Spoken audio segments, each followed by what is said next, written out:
Ardi di sini. Kita ingin melanjutkan guys materi kita. Oh my god, ini sudah lumayan jauh juga ini ya guys. Langsung saja ini ya guys. 1, 2, 3, 4. Setelah kita mempelajari tentang tangan space di video Mamang yang sebelumnya, sekarang guys kita ingin memperumum konsep tangan space ini menjadi yang namanya tangan bundel atau bundel tangan ya, ini ya, tangan bundel. Nah, apa sih namanya tangan bundel ini? Nah, ini lebih abstrak lagi nih guys. Mudah-mudahan ini kalian masih bisa mengikutinya guys. Insya Allah guys, kalau kalian struggle ini insya Allah pasti bisa guys kalian untuk mempelajarinya. Tapi yang penting adalah mangsobaro gofiro. Nah, barang siapa yang bersabar maka dia akan beruntung guys. Oke, manjada-wajada. Barang siapa yang bersungguh-sungguh maka dapatlah dia guys. Nah, makanya kalau kalian bercinta itu harus sungguh-sungguh guys. Jangan setengah-setengah guys. All out kalau bisa ya. Pokoknya usaha maksimal guys. Supaya kalian jangan jomblo terus. Tapi Mamang juga harus maksimal nih guys, supaya Mamang juga jangan merana terus-terusan ya di hari Mamang. Daripada Mamang banyak pinjam, langsung saja kita definisi 1 ya. Ini sudah record kan? Iya, sudah record. Diberikan M manifold mulus, bundel tangan adalah co-product dari TPM, yaitu definisinya adalah PV, di mana P anggota M dan V anggota TPM. Jadi kalau kalian tidak paham namanya co-product atau disjoint union, itu Mamang tuliskan di sini nih definisinya ya, definisi co-product.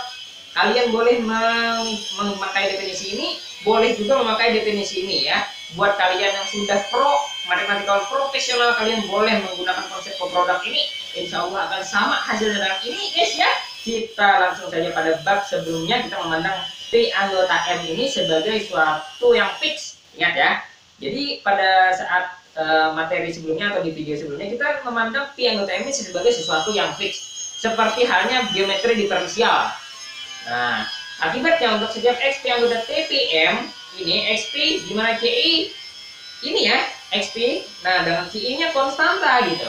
Tapi di sini kalau kita dibuat P ini berjalan, berarti XP ini bukan konstanta lagi, CI ini menjadi vector field atau fungsi berharga vektor. Nah, itu guys. Jadi fungsi yang bergantung kepada P. Betul itu guys, nggak salah itu. Nah, seperti itu guys. Oke guys. Jadi mulai sekarang kalau ada X di sini ya, maka CI yang ini maka itu adalah bukan konstanta lagi. Kalian harus ingat bahwa itu adalah fungsi bergantung terhadap P. Fungsi terhadap P. Fungsi dari manifold ya berarti ya. Nah, fungsi sekarang guys. Mari kita lebih cermati bentuk anggota TM ini ya. Nah, tadi kan menggunakan definisi yang ini. Nih kalian pelan-pelan guys, pelan-pelan karena ini abstrak sekali nih. Nah, setiap ini anggota TM dia bentuknya seperti ini ya. P. P di sini guys sebenarnya tidak terlalu banyak berperan. Ini menunjukkan sebagai indeks saja sebenarnya P ini ya. Yang sebenarnya banyak berperan itu ini. VI X ini ya. Ingat ya. VI ini guys. V ini justru terhadap P sebenarnya. Ingat ya, tapi Mama nggak tulis di sini ya. Mama nggak tulis nih. Tapi kalian harus ingat ya, V ini fungsi gitu ya. Nah, hal tersebut karena XPF ini, iya betul ya. Oke.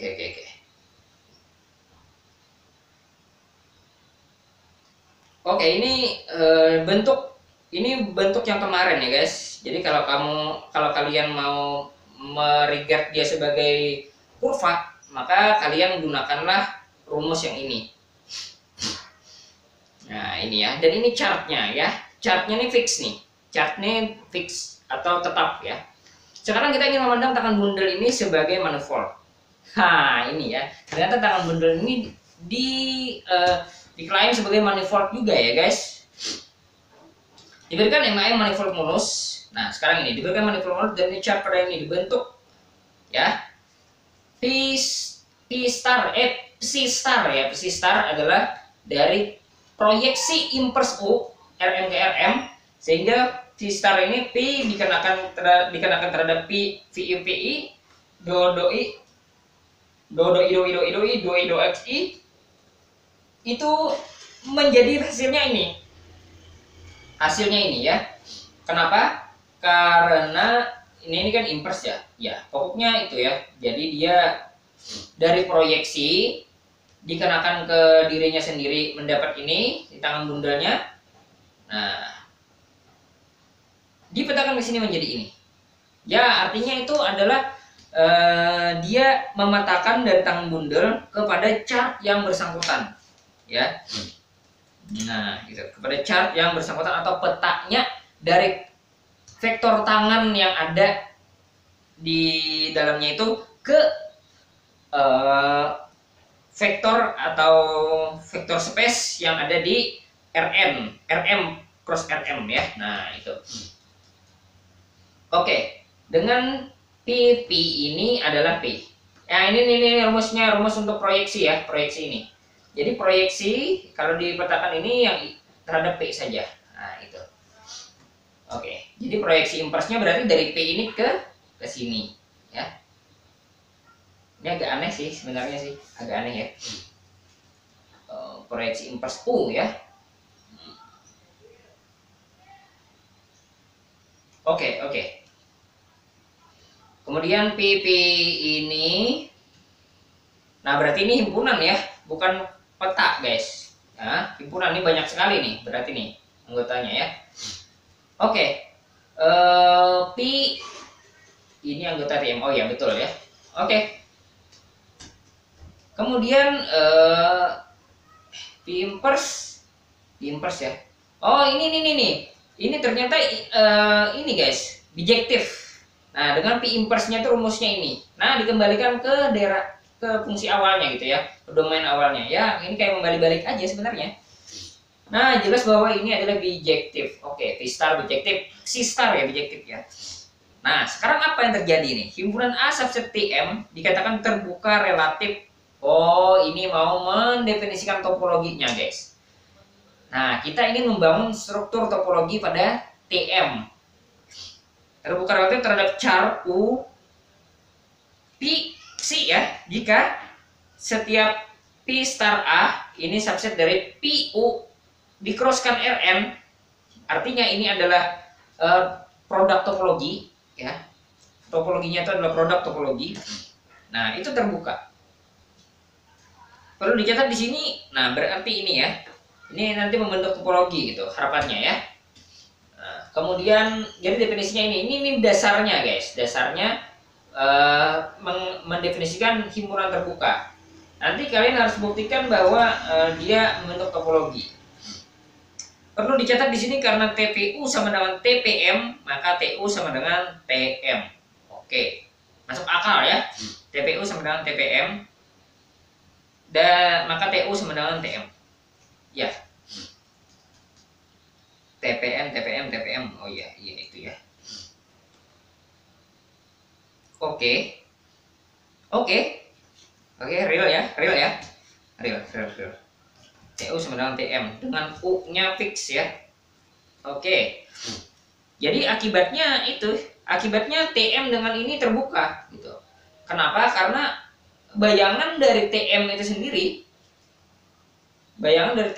sendiri adalah Rn guys. Ingat ya, bayangan dari TPM itu adalah Rn.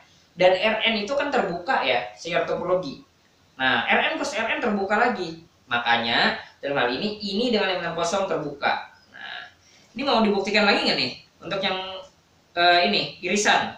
Coba ya, kita coba ya, diketahui. Ini yang sifat kedua guys, sifat kedua ya. Nah, ini. Terus yang kedua ya, diketahui. Misalnya A iris B ya, ini open ya.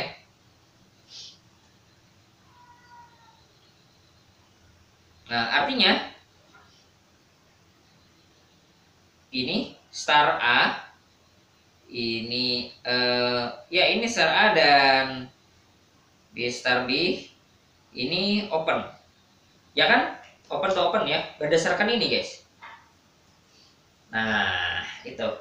Sekarang proyeksi ya, kita proyeksikan P star inverse. Oh iya ini.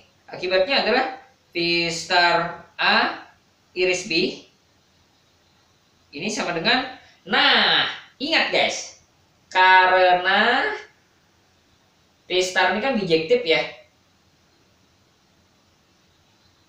Nah, karena P star bijektif, C star bijektif, maka kita bisa tuliskan bahwa P star A ini sama dengan P star B. Ini open juga guys. Nah, ini open juga nih. Karena open diiris dengan open ya open ya kan. Nah, akhirnya A B ini, A iris B ini anggota dari topologi gitu, atau open gitu ya, open. Atau terbuka ya. Terbuka atau open ya. Ya, begitulah guys, kira-kira. Karena kita memanfaatkan sifat bijektifnya itu tadi. Nah, oke. Lebih jauh, karena koproduk dari dua ruang terhitung kedua akan menjadi ruang terhitung kedua lagi. Benar ya? Koproduk dari dua ruang terhitung kedua, asalkan koproduknya berhingga ya. Walaupun nggak berhingga nggak masalah juga sih sebenarnya. Tapi kita anggapnya berhingga ya. Koproduknya, belum tentu berhingga, men. Ya tapi nggak masalah karena dia ruang terhitung kedua. Apapun dia, ya walaupun ini koproduknya dari dua ruang terhitung kedua akan menjadi ruang terhitung kedua lagi. Jadi TM ini terhitung kedua. Artinya dia Hausdorff ya, yang Hausdorff analog juga gitu. Artinya dia sudah terhitung kedua, Hausdorff, dan dia ruang topologis ya, berdasarkan definisi ini tadi. Nah, ini definisinya, topologinya. Maka dia manifold. Dimensi apa? Dimensi n juga ternyata, guys. Bentar. Dimensi n apa dimensi n cross n ya? Coba dicek, guys. TPM ini kan Rm cross Rm ini. Kalau begitu dia dimensi 2M dong, TPM ini. Dimensi 2M, guys. Karena dia Rm cross Rm nih. Nah, Rm cross Rm kan R2M gitu. Carnya yang mana nih carnya? Carnya berarti yang ini, guys. Ya, ini carnya nih. Nah, yang bintang ini ternyata carnya, guys. Ya. Oke, guys. Ini apa nih? D. D apa nih? Nggak tahu nih, Mamang nih. Aduh. Oke, guys. Apa ini ya? Yang dikit lagi ya, guys ya. Perubahan koordinat pada satu V anggota TM diberikan sebagai ini. Sama ya. Sama, guys. Sebenarnya sama nih. Oke, ini perubahan koordinat pada satu V anggota TM ya. Ini pengumuman aja sebenarnya ya, pengumuman kayak ini. Akibatnya untuk dua char ini ya. Dua char U siap subi. Nah, ini dia. Nah, kan sudah Mamang bilang kan ini kan apa ini? Perubahan ini namanya transisi, map transisinya, guys. Maka kan ini berdasarkan definisi dia berarti sama dengan ini. Betul ya? Kita inverse PP begitu. Ini ada yang salah nggak ya? Iya. P kan? P ini dia adalah si P yang ini.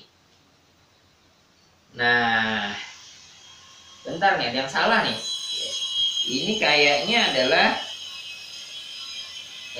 nah ini salah, guys. Ini A ya. Ini A ya. PAP ini. Nah, PAP gitu ya. Oke. Sehingga ini berdasarkan PAP ini kan A1AM berarti ini kalau dikenakan terhadap inverse ya berarti ini. Nah, ya. Sudah dapat nih. Lalu kita kenakan lagi dia ke sini. Nah, berdasarkan definisi tadi kan ini ya, rumusnya ya. Jadi AI kita ganti saja dengan ini, guys. Jatuhnya seperti ini ya. XY, Y, XI. Nah, ingat guys, ini Y ya. Kenapa? Karena setiap char itu bisa saja koordinatnya berbeda rumusnya. Nah, jadi tidak bisa kita samakan XI dengan XG di sini. Jadi XI, Y, tulis saja XI, Y sini ya. Dia belum tentu, dan hasilnya belum tentu delta IJ. Ingat ya, belum tentu delta Kronecker ini hasilnya. Kenapa? Karena dia tidak sama dengan X ini, belum tentu sama dengan X. Nah, jadi kita tulis apa adanya seperti ini. Lalu kita petakan lagi terhadap ini ya. Nah, sekarang kita ini kenakan kembali ke carnya menjadi seperti ini. Nah, seperti ini ya. Oke.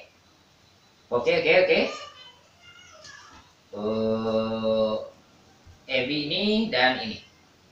Nah, akhirnya rumusnya menjadi seperti ini, guys. Nah, pusing ya, Mama juga pusing nih. Ya, kalau kepake gitu. Intinya begitu saja sistem perubahan koordinatnya. Ini Mama kurang tahu sih apakah terpakai apa enggak nanti ya. Kita lihat saja. Yang penting ada rumusnya sudah. Dan delta x i y i nih yang sudah Mama jelaskan tadi ya. Ingat ya, delta y x i rumusnya ini. Delta SI-nya nih yang mana ya? SI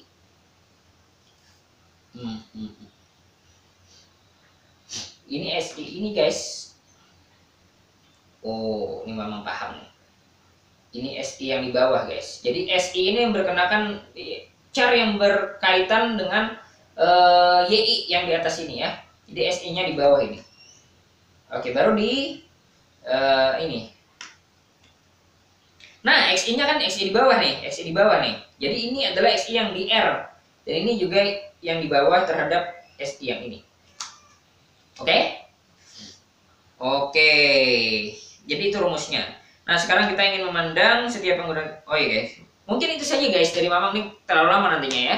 Mudah-mudahan ini bisa jadi inspirasi buat kalian. Thank you for watching.